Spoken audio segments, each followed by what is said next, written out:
Welcome in. I'm here with the author behind Scratchbound Golf Series, and he's written a stack of books on scoring. Thanks for doing this. Happy to be here. So I want to start somewhere uncomfortable. Most golfers I know spend their practice time on the range hitting drivers. You're going to tell me that's a waste of time, aren't you? Not at all. I'm going to tell you it's the most expensive habit in golf. Not a waste, a misallocation. Here's the math. About 60 to 65% of your shots in a round happen inside 100 yards of the hole. Chips, pitches, bunker shots, and the flat stick. But if you walk any driving range in America on a Saturday, 90% of the people there are hitting a driver. So it's a ratio problem. It's completely inverted. You're spending 90% of your practice on 35% of your shots. It's like a restaurant obsessing over the parking lot while the kitchen's on fire. Okay, but I'll push back. Hitting driver is fun. Chipping is boring. Totally. And that's exactly why it works. Nobody practices the boring stuff, which means the boring stuff is where the free strokes are sitting. If you want an edge over the guy you play with every weekend, it's not in the gym and it's not in a new driver. It's in the 40 yards around the green that he refuses to work on. All right, let's get specific. Somebody's shooting mid-90s. Where are they actually bleeding? 3 putts. Almost always. And the thing people get wrong about a 3-putt is they think it's a line problem. They think, I misread the break. It's almost never the read, it's speed. Speed, meaning how hard you hit it? Right, and the number one cause of a 3-putt is a first putt that comes up short. Because if your first putt dies 6 feet short, now you've got a 6-footer for par, and everybody misses those. So how do you fix speed? That feels like that feels like something you either have or you don't. It's trainable. And there's one adjustment that fixes it for most people almost immediately. Stop aiming at the hole. Aim 17 inches past it. 17 inches. That's a weirdly specific number. It is, and it comes out of the research on this. That's the speed where a ball that misses still has the best chance of dropping.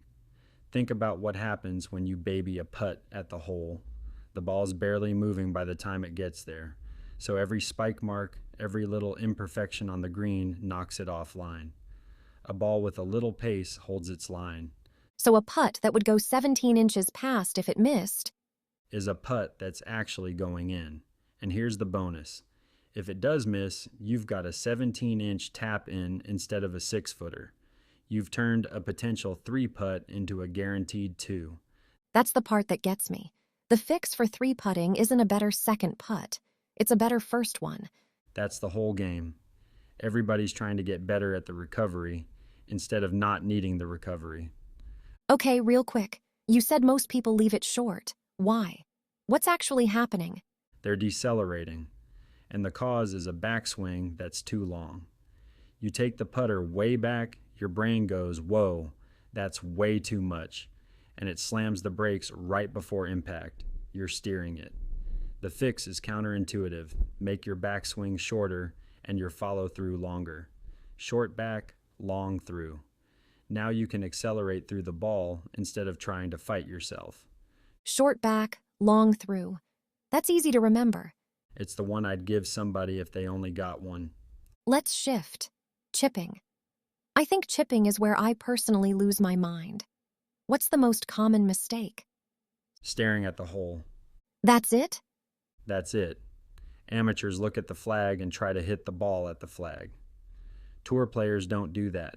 They pick a landing spot, a specific patch of green, usually just a few feet onto the putting surface, and they land the ball on that spot and let it roll out like a putt. So the hole isn't the target. The hole is the outcome. The landing spot is the target. Completely different thing. It's like if you're throwing a ball to somebody across a room, you don't stare at their face, you look at their hands. You aim at the thing you're actually trying to hit. I've definitely stared at somebody's face and thrown a ball at their head. And that's your chipping in a nutshell. Fair. Okay, bunkers. Everybody's terrified of bunkers. Justified? Completely unjustified. And the reason people are scared is they're trying to do something the shot doesn't ask for. They're trying to hit the ball. You're not supposed to hit the ball at all. Wait, you don't hit the ball. You hit the sand, about 2 inches behind it. Open the club face, splash the sand, and accelerate all the way through the shot. The sand lifts the ball out for you. It rides out on a cushion. You never touch it.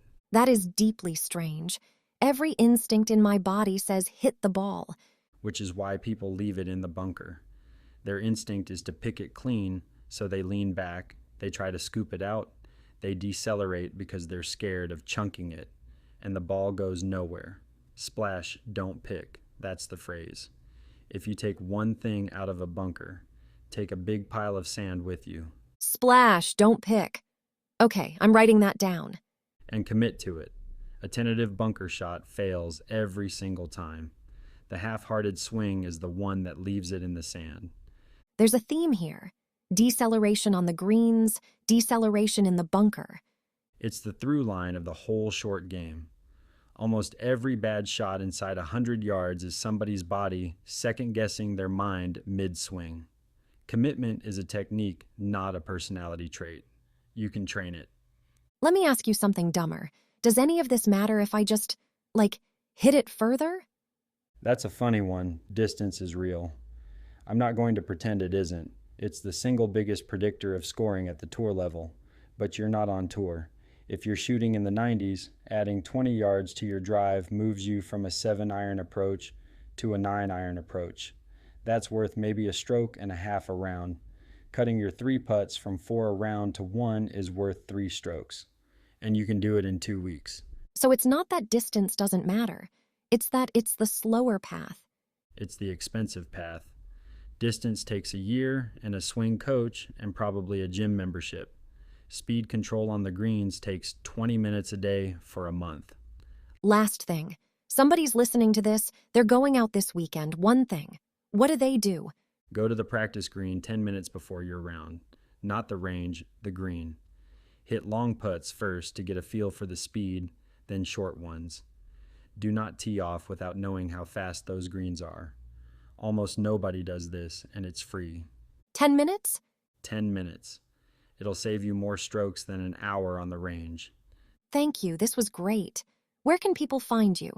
Everything's on Amazon under Scratchbound Golf. The complete short game covers chipping, pitching, bunkers, and wedges. The complete guide to putting, separate book. All the green stuff, including the 17-inch rule and the 30-day plan. And I'm putting out short tips on the Scratchbound Golf YouTube channel every week and post frequently on the Scratchbound Golf Instagram. Perfect. Thanks again. Thanks for having me.